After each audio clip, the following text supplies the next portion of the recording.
Mais il faut savoir que, en fait, j'ai complètement perdu le contrôle de ma situation à partir, du moment où j'étais arrêté, puisque j'ai passé un certain nombre de mois en prison, puis après ils m'ont libéré sous caution, puis ils m'ont remis en prison, puis après ils m'ont libéré sous caution. Mais surtout, à chaque libération sous caution, ils l'ont dit très clairement que je ne pouvais pas parler à la presse.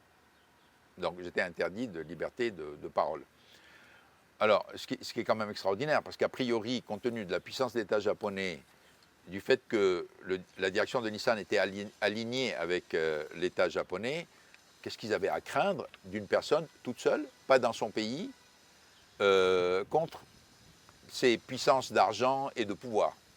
Extraordinaire. Donc, mais on m'a dit très clairement que si j'allais parler à la presse, je reviendrais en prison, qu'ils élimineraient la libération sous caution.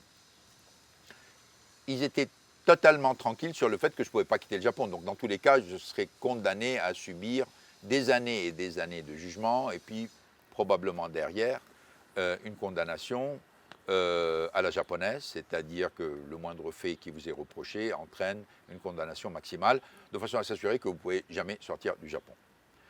Alors évidemment, j'ai brouillé les cartes en sortant du Japon, et donc quand je suis arrivé à Beyrouth, la première chose que j'ai recouvrée, c'est ma liberté de parole, qui est quand même la liberté la plus importante.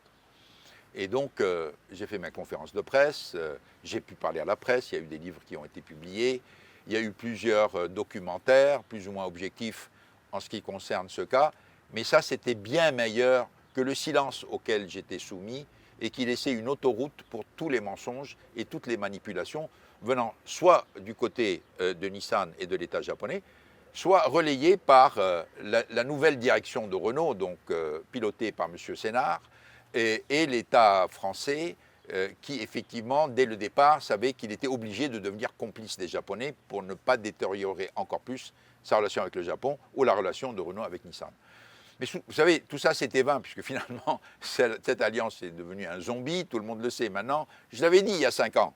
Alors, tout le monde a dit, ouais, mais vous savez, c'est un homme qui est un peu amer, qui parle.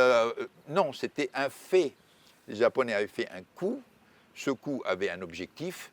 Ils ont atteint cet objectif et ils ont complètement blousé aussi bien la direction de Renault que le gouvernement français, qui se retrouve aujourd'hui avec un Renault indépendant, ce qui n'était pas l'objectif.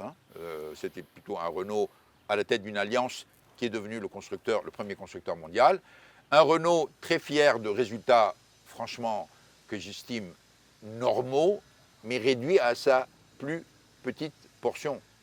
2 300 000 voitures. On est revenu en 2024 au volume que vendait Renault en 1999 avant l'Alliance. Quelle misère!